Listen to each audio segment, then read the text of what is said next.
Hello mga Marcies! At sa wakas, nakapag-voice over na din ulit ako. Ito yung mga in-order ng boss ng manugang ko dun sa work nila. Bali, ang mga in-order nila sa akin ay 2 large na kasaba cake, 1 large na bilao ng palabok, 1 large na bilao ng Biko regular, at 50 pieces puto cheese. Ang kadalasan pa nagagawa ako ng kasaba cake ay 1 kilo lang, pero dahil 2 large na kasaba cake yung in-order nila, bali 1 kalahati yung ginawa ko dito. At para sa mga sangkap naman na ginamit ko dito, gumamit ako dito ng 6 cups or 1 kalahating kilo ng kamoting kahoy na ginayat na. Mag-add lang tayo dito ng 3 cups ng kakang gata or yung unang gata. Evap milk, 1 3/4 cups. Sa brand naman ng Evap ko, ang gamit ko palagi ay Angel or di kaya yung Jersey. Pero kahit ano naman na brand ay pwede, basta kung saan kayo makakamura mga Marcies, pare-parehas lang naman yan mga Evap.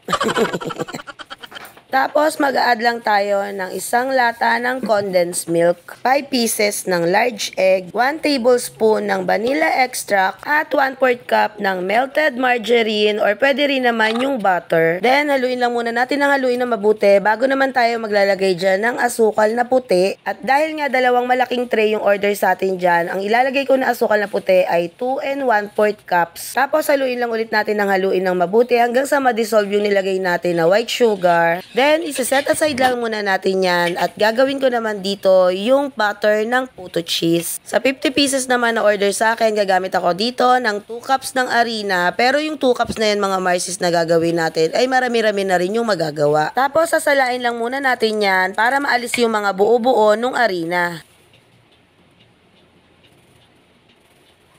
Maglalagay lang din ako dito ng 1 cup lang ng white sugar at 2 tablespoon ng baking powder at 1 teaspoon ng iodized salt.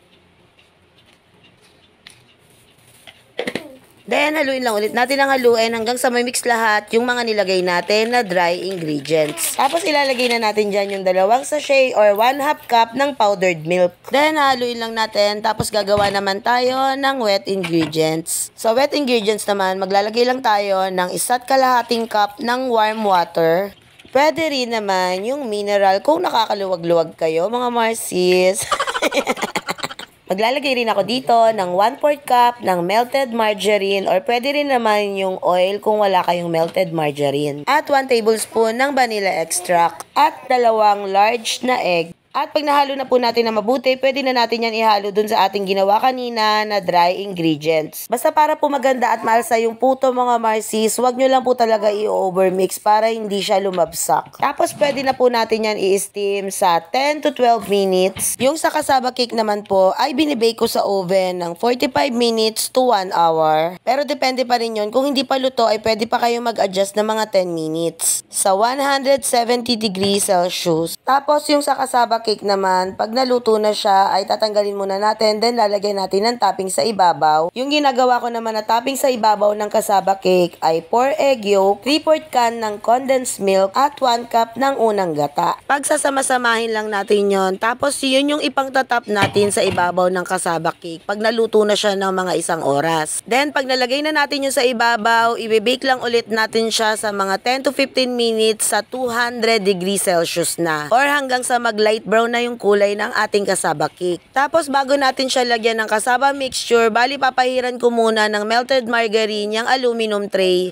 Then pwede nang ilagay yung kasaba mixture. Nung binibilang ko na nga sa listahan ko, lahat ng pa-orders ko nung November at December, di ko akalain mga Marcies, umabot na rin pala ako sa 38 pieces na ganitong kalalaking size ng aluminum tray. Hindi ko na nga rin na i-video at na i-vlog yung ibang mga pa-orders ko ng ganitong mga kasaba cake dahil baka maumay naman kayo pag puro kasaba cake naman yung i-vlog ko.